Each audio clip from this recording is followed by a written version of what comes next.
Hello and welcome to Motion RC. Today we have a very fun episode.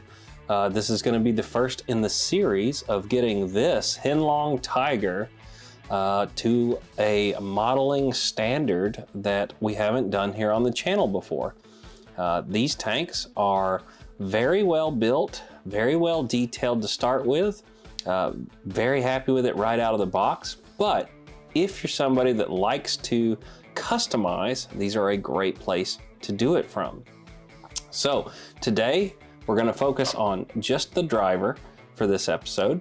We're going to get him painted and posed the way we like him, and we're going to have a lot of fun. So let's jump down on here and get started. So the first thing we're going to do is get our tank commander in the cupola and position his hands to where he's resting comfortably on the tank. Then I'm going to take some Tamiya thin set CA and I'm going to run that around his arms to lock them in place. Now that we have his hands affixed to the model, it's time to go around and clean off all the excess mold lines. This is from whenever they sandwich the pieces together in the mold.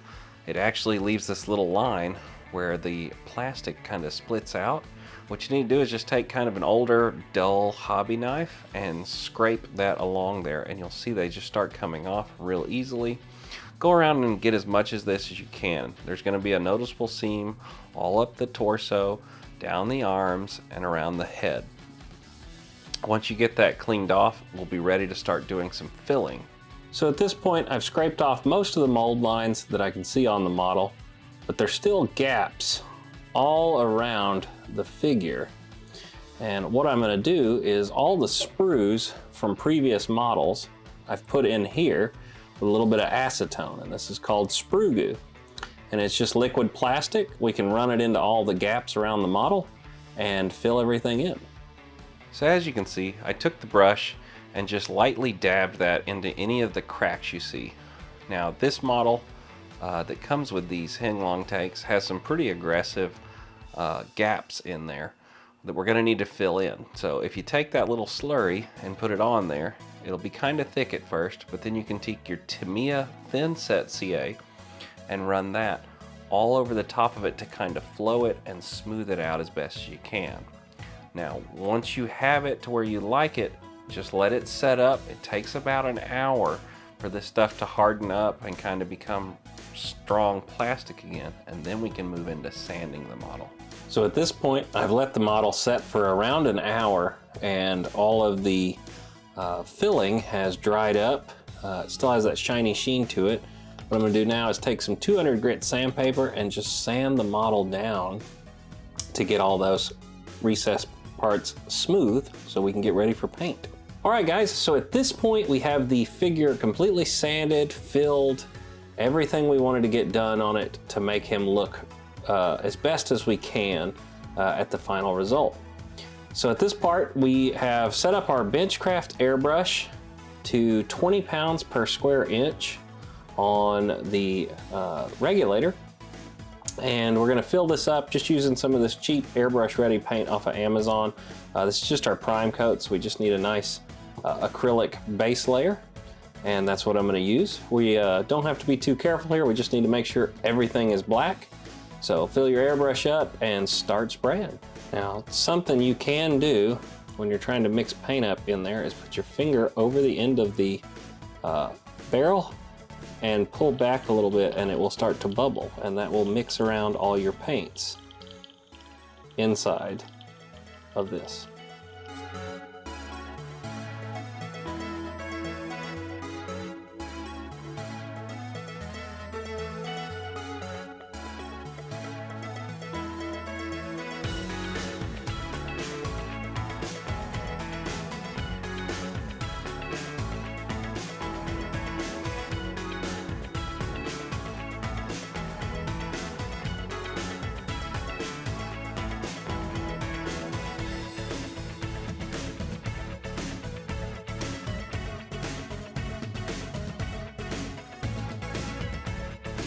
Now, between airbrush coats, what I like to do, you can see all the paint that was left in there. I like to take one of these, it's a little squirt bottle off of Amazon. You can clean out your airbrush using this. When you get done spraying, just stop. Don't spray any more liquid through it. and start cleaning this out really well. I always just keep one of these little cheap Tupperware boxes and this squirter, and do as best you can cleaning that cup with the squirter. Whenever you're airbrushing, always keep you a microfiber towel around, because you can take that and just give your cup a good wiping after you get done between color changes. Keep that as clean as you can. You never want a piece of old paint to break off and go down into your airbrush, because it'll clog it up. So once again, just water here. And you can see that water is pretty clean. Next thing we need to do is fill it up with water, and once again, put our finger over the end and do a little blowback.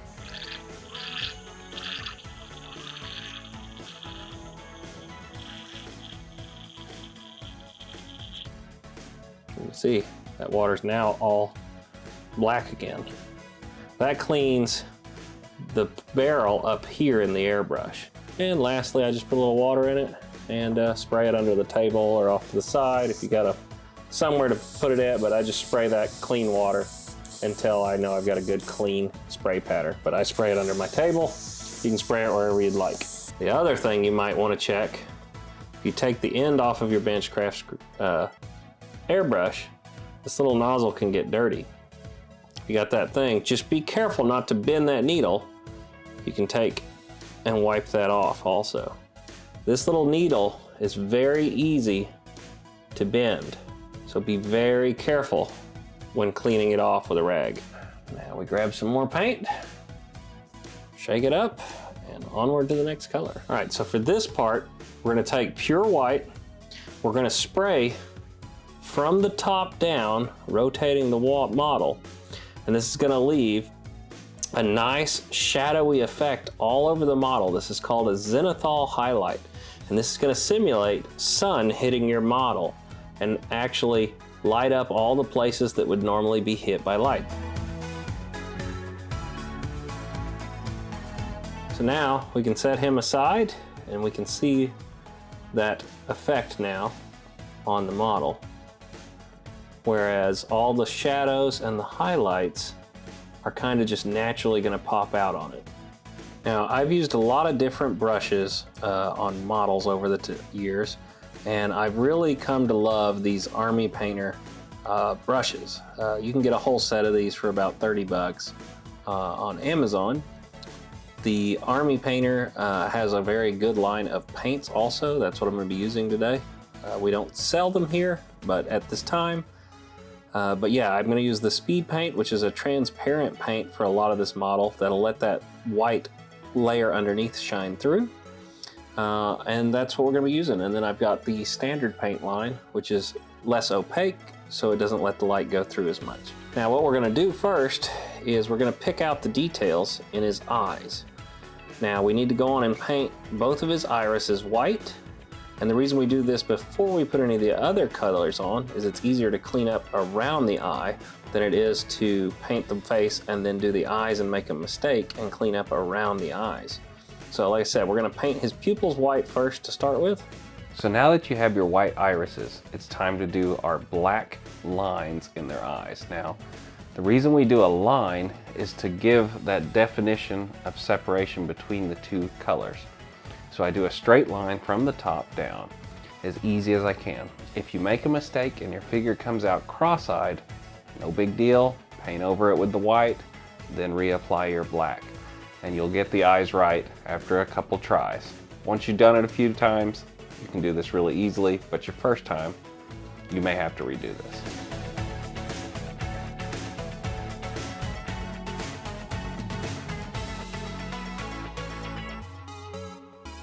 Now, with normal paint, I like to use a wet palette. Now, this is called speed paint. It's a lot thinner and it'll go through your wet palette and ruin your sponge. So what I found is at the dollar store, you can get these little poppy things. They're made for kids to push out and then pop them like poppers. These work great for putting your speed paint in while you're painting. So that's what I am gonna use. So at this point, I made a small mistake. I used peachy flesh, and I wish I would have used Crusader skin instead. It ended up being a little too light of a coat, and after it dried, it just didn't look right, so I ended up having to go over this again. But I wanted to go on and show you why the colors are going to change and why I'm painting it the way I'm painting it. But if you're going to use just speed paint without any additional steps, I would go for Crusader skin because it's a little bit darker of a color, and I think it would have worked better on this. At this point, I moved on to the uniform and his hat, and I did it in Gravelord Gray, which was once again too light of a color for the type of Zenithal I did. Sometimes you're going to make mistakes when you paint, that's okay.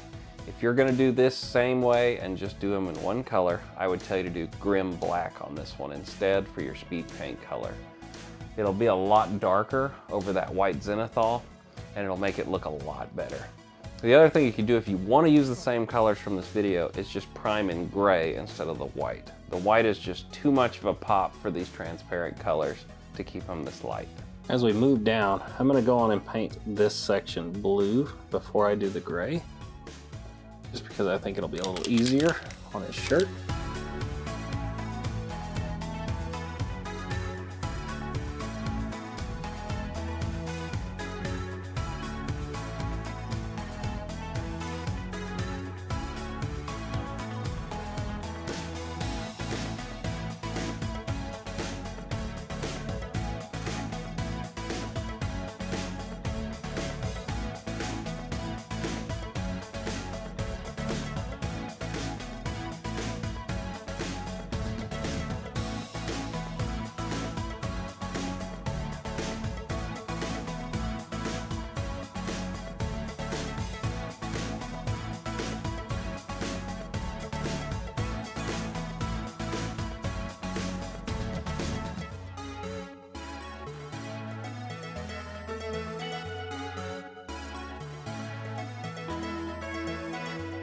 So after I had put the speed paint on, the model just looked kind of desaturated. I just wasn't getting the colors and the pop that I wanted from it. So what I did is I switched over to my wet palette and I pulled out my Necromancer's Cloak of the standard line of paint and I thinned it way down with water. And then I just put this all over any of the gray parts of the model. As you can see, it really kind of made the color more vibrant and pop out a lot more. It's still opaque enough to let some of that white show through, but it's a lot darker than it was before, and it really made the model look a lot better.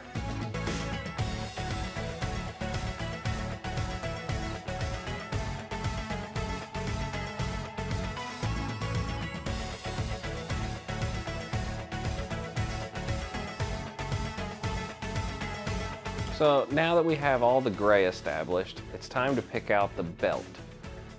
Now, I used this leather color, it works really well. What I also noticed is the jacket actually protrudes under the belt after I had started painting this. So I went back with that same Necromancer cloak that I had on my wet palette and painted that also at this time.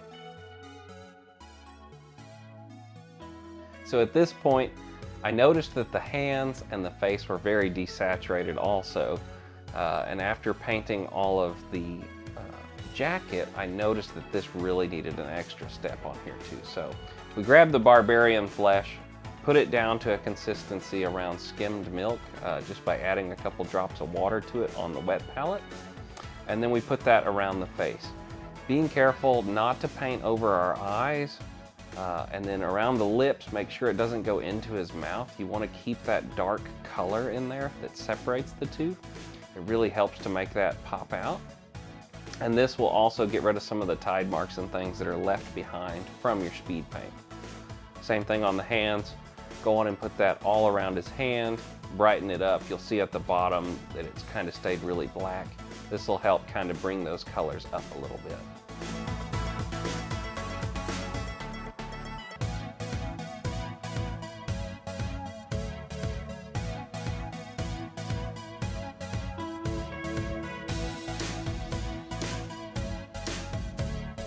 So I wanted to pick out another detail on his hat, and I noticed that the rim of his hat could actually be black. So we grabbed our matte black again and just brushed that over the rim of his hat.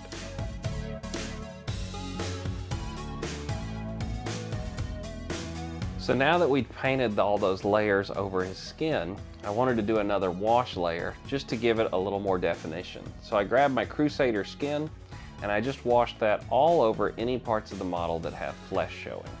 Once again, around the face, be careful not to get this in your eyes or you're going to have to repaint them. So now it's time to grab our silver paint. I have not found a better silver paint than the Vallejo Model Air Aluminum. This stuff just pops, it flows off the brush great. If you're looking for anything to be painted silver, this is the paint I highly recommend. If you put it on a wet palette, it is going to go bad after it sets out for a few hours because it actually uses real aluminum powder in it and it'll separate and you can't get it back together. So just know that, just use a little drop of it, it goes a long way.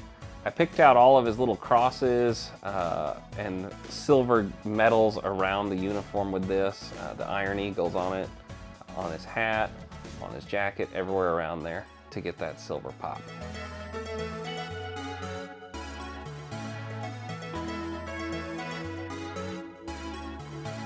Grabbed my gray paint and I went in and painted his microphone on his chest with this. That's actually what this is. The Tank Commander also comes with a set of headphones if you choose to use them. That part on the front is the microphone though that we're going to paint gray. Now I grabbed my Banshee Brown and I painted the cords that go down to the microphone that would actually be attached to his radio gear. Now I grabbed a little bit more of that flat black that we already have on our wet palette and I put that inside of all of the crosses. If you look at any of the German cross awards, they always have the black in the inside and the silver on the outside, so that's what we're trying to mimic here. Now we're going to grab our Greedy Gold, and he has a medallion on his chest and his belt buckle, which we are going to hit with this Greedy Gold to give that little pop of color. I don't really like doing non-metallic metals, and I love these actual metal finishes, so really looks good on the model.